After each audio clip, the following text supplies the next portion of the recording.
좋겠어요. 11월 달은 감사의 달이라고 우리가 얘기했죠.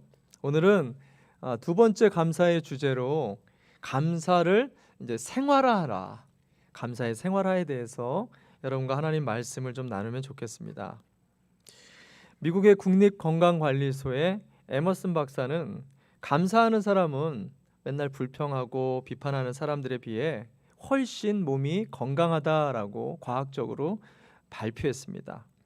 왜냐하면 우리 인간의 몸은 감정이라는 것에 민감하기 때문에 감사를 자꾸만 이렇게 감성적으로 풍부하게 고백을 하게 되면 몸의 면역력이 올라가서 매우 건강해진다라고 얘기했습니다.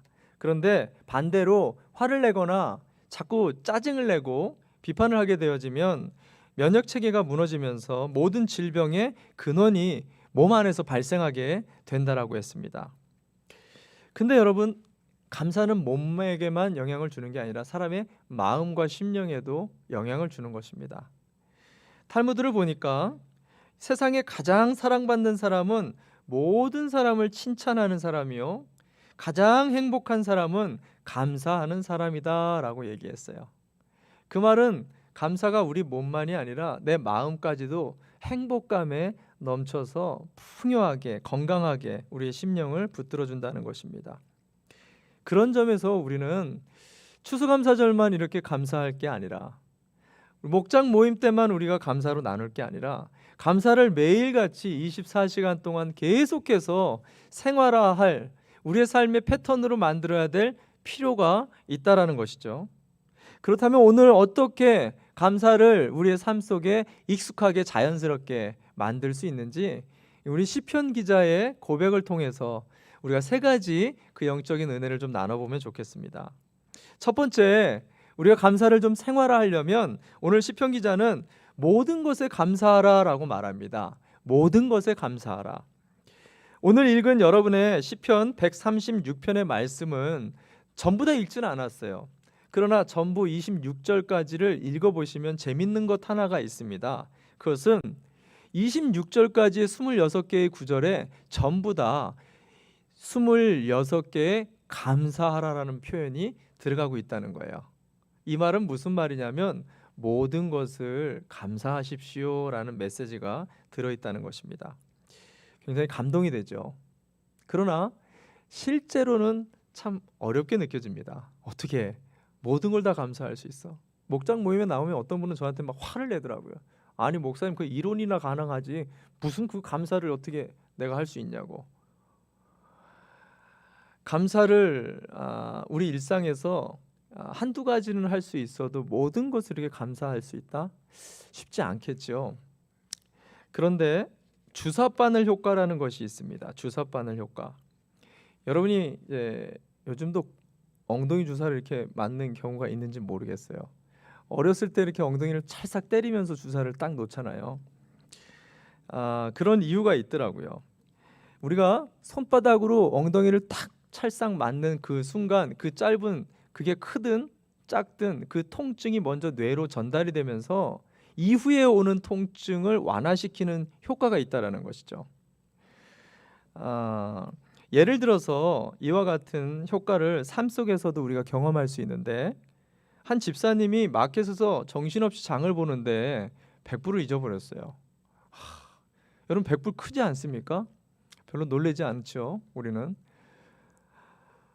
100불이면 인앤아웃 버거가 몇 개입니까? 100불을 잃어버렸는데 눈 하나 아랑곳하지 않고 계속 그냥 일을 보고 집으로 갑니다. 희한해서 한번 물었습니다. 무슨 일이 있는지. 알고 봤더니 집안에 큰 문제가 터진 거예요. 온 정신이 전부 다 거기에 쏠려 있다 보니까 이 100불의 문제가 눈에 보이지 않는 것이었습니다. 먼저 발생한 문제에 상대적으로 뒤에 오는 통증을 완화시키는 것입니다. 그래서 바울이 이런 말씀을 했죠. 데살로니가전서 5장 18절 말씀 볼까요? 데살로니가전서 5장 18절, 우리가 다 외우는 말씀이에요. 제가 읽어드립니다. 모든 일에 감사하십시오. 이것이 그리스도 예수 안에서 여러분에게 바라시는 하나님의 뜻입니다. 매우 중요한 말씀이에요. 모든 것에 감사할 수 있는 굉장히 중요한 영적인 원리를 바울이 얘기합니다. 그것은 먼저 예수 안에 들어가라는 거예요. 여러분이 예수 안에 있는 그 크고 부요한 그 은혜가 얼마나 큰지 먼저 통증을 경험하면 그 이후에 어떤 것이 오든지 통증을 느낄 수 없게 된다라는 것입니다. 우리가 잘 아는 화니 크로스비 여사는 수많은 찬송가를 지었어요. 약 9천 곡이나 됐는데 여러분이 너무나 잘 아는 곡들 대부분은 이 화니 크로스비가 지었어요. 예수로 나의 구주 삼고 나의 갈 길 다가도록.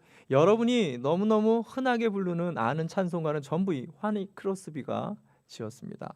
근데 안타깝게도 그녀는 맹인이었어요.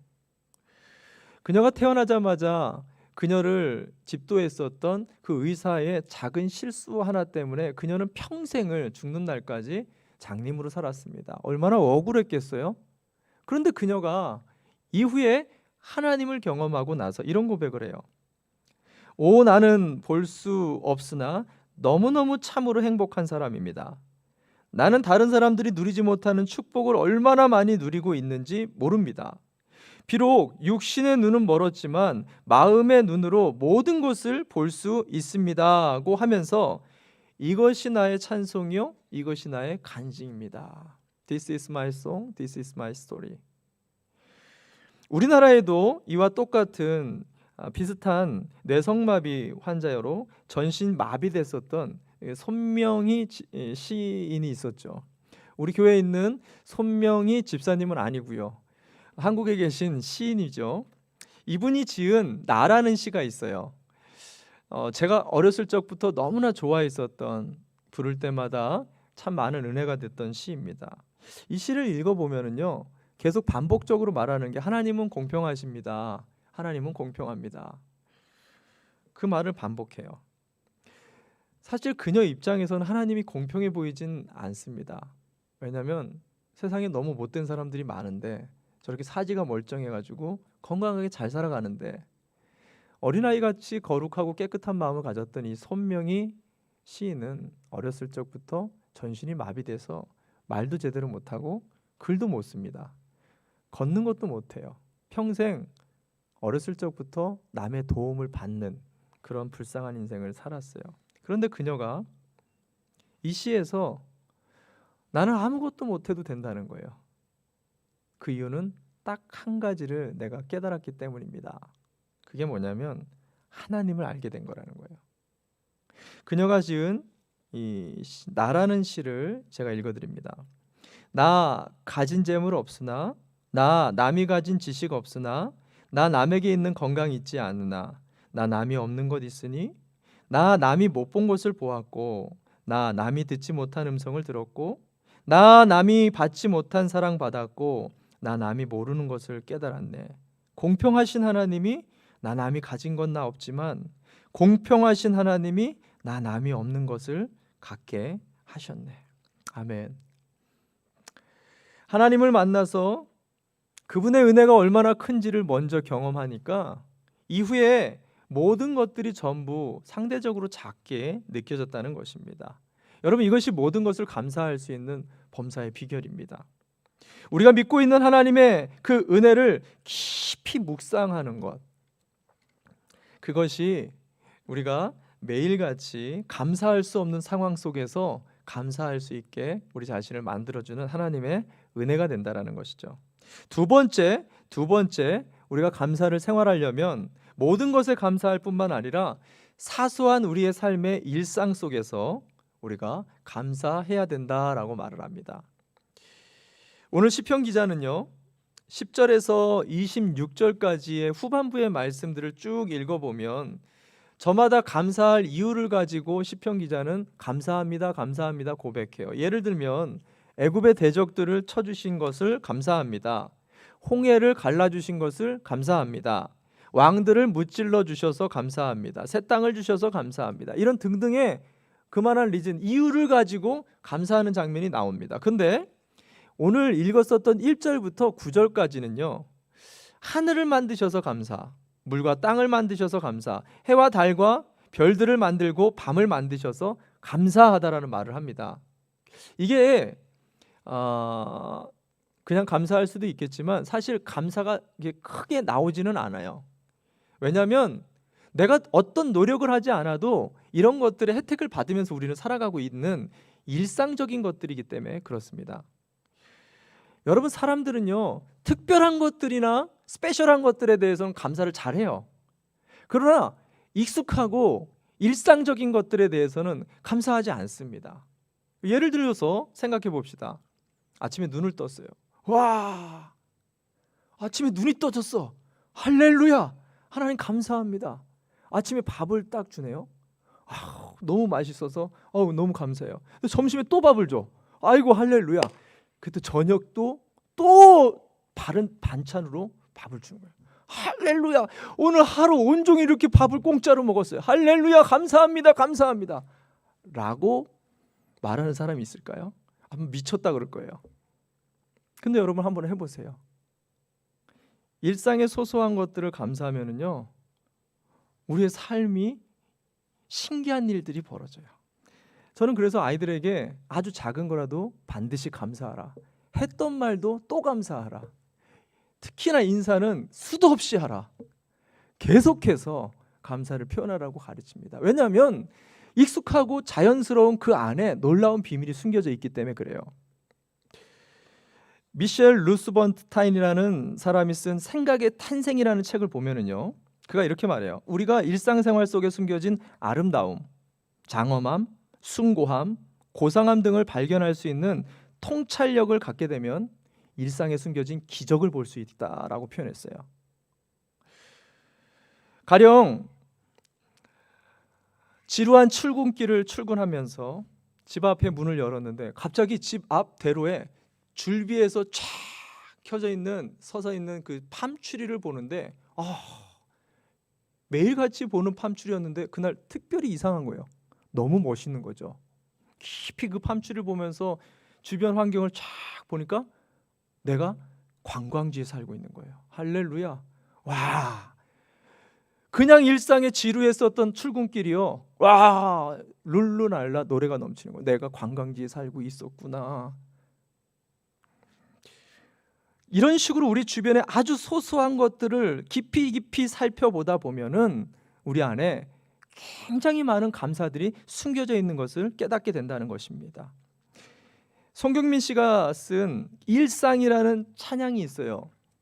요즘 한국에서 많이 불려지는 그런 찬양의 가사가 아주 너무 아름다워서 제가 한번 읽어드립니다.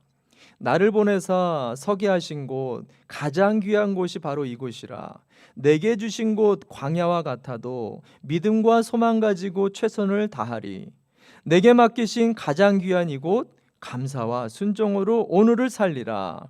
나의 일상을 통해 하나님께 영광을, 나의 일상을 통해 생명의 복음을, 내게 맡기신 이곳, 나를 부르신 곳에 하나님의 나라가 이루어지길 원합니다. 아멘, 아멘. 일상 속에 숨겨져 있는 이런 소소한 작은 것 하나만을 우리가 발견해도요, 우리의 일상에 하나님의 나라가 펼쳐진다라는 거예요. 할렐루야. 예수님께서 이러신 분이었어요. 삶 속에 소소한 작은 것을 통해서 하나님의 나라를 우리에게 보여주시는 분이었습니다. 누가복음 9장에 가보면 광야에 굶주렸었던 5천 명이 등장해요. 이때 한 소년이 도시락통을 가지고 나와요. 거기에는 오병이요, 떡 5개하고 물고기 2마리가 있었습니다. 이걸 가지고 받아든 제자들은 어디 택도 없는 걸 가지고 왔냐고 하찮은 떡, 물고기 쪼가리라고 원어 표현을 했어요. 한마디로 얘기하면 이까짓 거. 제자들은 일상에 가지고 다녔던 한 작은 소년의 도시락을 하찮은 것으로 치부했습니다. 그런데 예수님은 똑같이 그 하찮은 것을 집어들고 하나님 앞에 올려드리며 고백합니다. 율로기야, 가장 좋은 것을 우리에게 주셔서 감사합니다. 최고의 것을 주셔서 감사합니다. 예수님께서는 우리 일상에 아주 하찮은 그것으로 하나님의 5천 명을 먹이는 기적을 통해서 제자들에게 무엇을 말씀하냐면 일상의 작은 것 안에 우리를 먹이고 입히는 하나님 나라의 신비한 비밀이 숨겨져 있다는 것을 제자들에게 가르쳐 준 것입니다. 아인슈타인은 이런 말을 했습니다. 인생을 살아가는데 두 가지 방법이 있다. 하나는 기적이 없다고 생각하며 사는 것이고, 다른 하나는 모든 것들이 기적이라고 생각하며 사는 것이다. 두 가지의 인생 중 여러분 어떤 인생이 행복할까요? 선택은 여러분이 하는 것입니다. 어떤 대머리 집사님이 저한테 그런 적이 있어요. 우리 교회 대머리 분은 아니십니다. 오해하지 마십시오. 머리카락 한 올이 한 가락이 10,000원이랍니다. 한국 돈으로. 100개를 심으면 100만 원, 1000개를 심으면 1000만 원. 그런데 이 대머리 집사님이 머리 심기를 포기했답니다. 왜 포기했는가? 여러분처럼 머리가 이렇게 풍성하게 가지려면 약 20만 개 정도의 머리카락이 필요하다는 거예요. 20만 개. 이 20만 개의 머리카락을 계산해 봅시다. 10,000원으로 계산하면 약 20억이 든다는 거예요. 자기가 머리 심다가 인생 종친다고 자기가 도저히 머리 심는 거를 포기했다는 것입니다. 그러면서 저보고 그래요. 목사님, 저도 사실은 좀 머리가 많이 벗겨지고 있는데 저보고 속도 모르고 목사님은 20억 부자예요. 아무것도 없어도 목사님 감사하셔야 돼요. 그럽니다. 저는 이 시간 여러분들에게 20억의 축복을 가지셨다라고 저는 믿으시기를 바랍니다. 옆 사람에게 한번 이렇게 축복해 주세요. 당신은 20억 머리를 갖고 있습니다. 옆 사람에게 축복해 주세요. 당신은 20억을 가지고 있습니다. 여러분 감사가 넘치십니까? 아멘, 아멘. 여러분, 감사를 생활하려면 우리가 일상생활 속에서 당연하다라고 생각하는 그것들로부터 감사를 시작하셔야 됩니다. 아침에 당연히 눈을 떠지는 거, 여러분 감사하십시오. 오늘도 여러분이 출근할 수 있게 직장과 일터가 있는 거 감사하다라고 출근하시면서 찬송을 불러보십시오. 할렐루야, 내가 오늘도 일할 수 있는 기쁨을 주셔서 감사합니다. 그렇게 나가는 직장과 일터 안에는 기적이 일어날 것입니다. 여러분의 배우자와 자녀들에게 오늘도 수고했다라고 격려해 주시고 감사해 주시고 축복을 한번 나눠 보시기 바랍니다. 그렇게 될 때 우리의 일상은 하루하루가 기적과 축복에 넘치는 감사의 한 주가 될 줄 믿으시길 바랍니다. 아멘. 마지막으로 세 번째, 감사를 우리가 생활하려면 첫째, 모든 것에 감사하고, 둘째, 사소한 일상들을 감사할 뿐만 아니라 마지막으로 우리의 현재, 지금 우리 삶의 현재의 삶을 만족해야 된다라고 말합니다.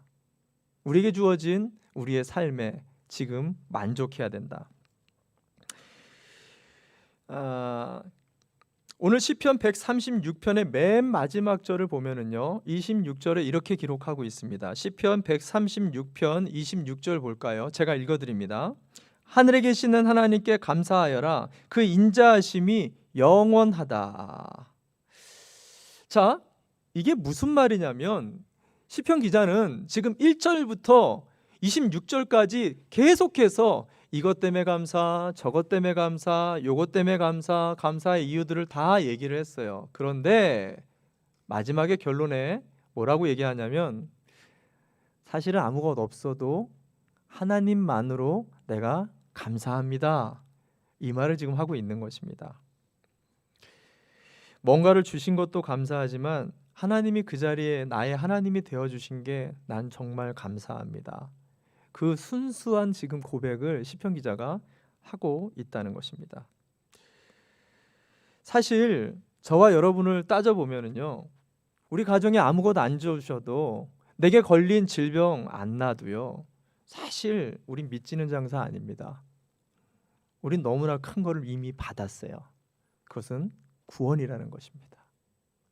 성경에 예수님은 우리가 받은 이 구원이 어떤지를 비유로 들었어요. 1만 달란트를 탕감받은 걸로 말합니다. 1만 달란트. 저와 여러분이 1만 달란트를 탕감받은 걸 믿습니까? 근데 왜 안 기뻐하세요? 왜냐하면 여러분들의 집에는 1만 달란트보다 더 큰 돈이 있기 때문에 그렇죠. 1만 달란트라는 돈이 얼마나 많은 돈이냐면 우리나라 돈으로 6조입니다. 6조. 그래도 안 놀라시죠? 더 큰 돈들을 갖고 계시니까. 이 6조라는 돈은 예를 들면은 여러분 이 로또라는 것이 당첨될 확률을 제가 따져봤어요. 뭐 제가 로또를 좋아해서 그런 걸 따진 건 아니고 로또에 당첨될 확률을 따져보니까 814만 5천 분의 1이라는 확률이 있다는 거예요. 기가 막히죠. 그러니까 한마디로 로또 사라는 거예요, 말라는 거예요? 사도 소용없다는 거죠. 814만 5천 분의 1의 그 확률에 로또를 왜 사요? 그런데 6조라는 돈을 갚으려면은요 200만 불짜리 로또를 갖다가 매주 맞아야 돼요. 매주 맞아서 6년 동안을 매주 로또가 터져야지 그 사람이 6조를 갚을 수가 있는 거예요. 예수님 무슨 말을 하고 있는 거예요? 너는 도저히 상상도 못할 은혜를 받았다는 거예요. 너네가 평생 죽도록 아무것도 먹지 않고 일만 해도 갚을 수 없는 은혜를 받았다는 것입니다.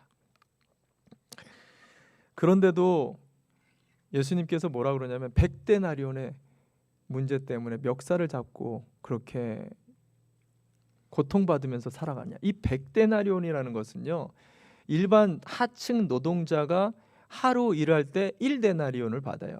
그러니까 일반 노동자의 품삯에 100을 곱하면 되죠. 약 우리나라 돈으로 한 100만 원 정도 된다는 거예요. 즉 무슨 말이에요?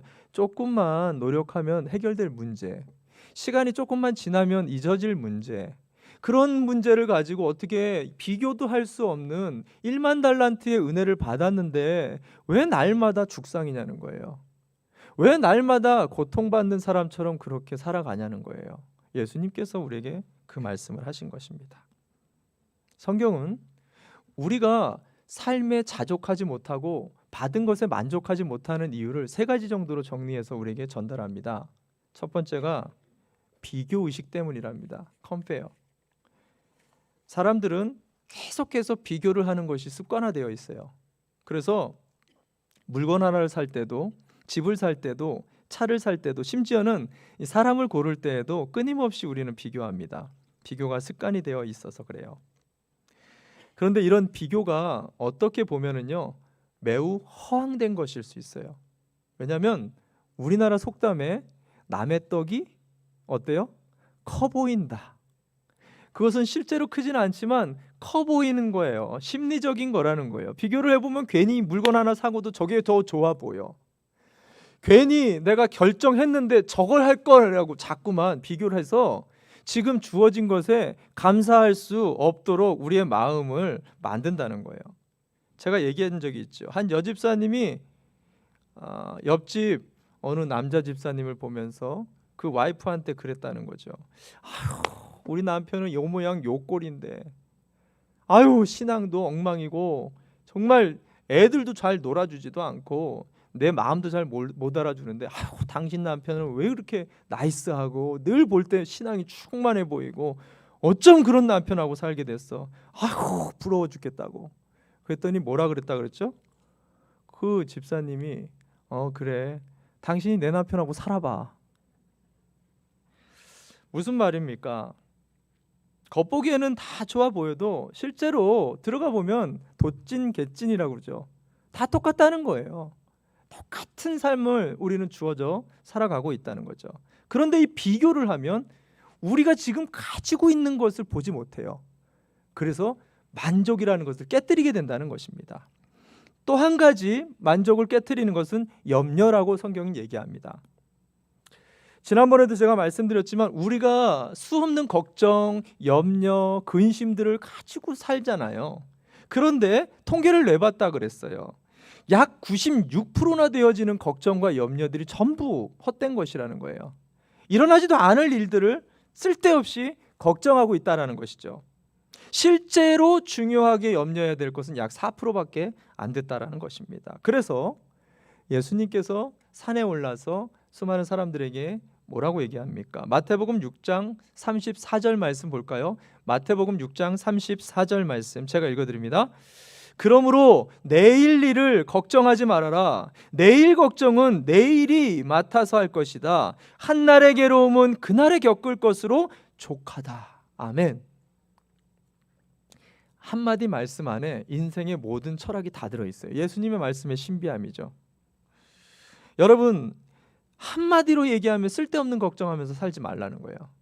쓸데없는 근심에 붙들려가지고 내가 지금 현재 받은 그 은혜와 그 기쁨들을 놓치지 말라라는 것이죠. 마지막으로 세 번째는 우리가 만족하지 못하는 이유는 욕심 때문이다라고 얘기합니다. 욕심.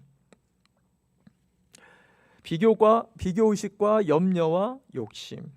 지난번에 제가 예를 들었어요. 영국의 콩글경이라는 귀족 부인이 어느 날 하녀가 하는 말을 들었습니다. 나한테 5불만 있다면 난 너무너무 행복할 것 같은데, 그녀는 5불 하나만으로도 저렇게 행복할 수가 있어? 그래서 너무 감동이 돼가지고 그 하인을 따로 불러다가 5불을 딱 줬어요. 그랬더니 너무 감사해요. 너무 신나가지고 어린아이처럼 뛰쳐나갔어요.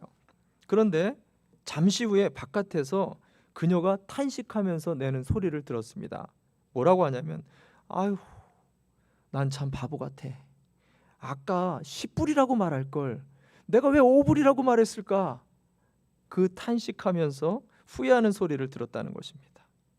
여러분, 사람이 가지고 있는 욕심은 우리의 만족을 자족하는 것을 자꾸만 깨뜨립니다. 그래서 야고보는 우리에게 이렇게 말합니다. 야고보서 1장 14절부터 15절까지 이렇게 말해요.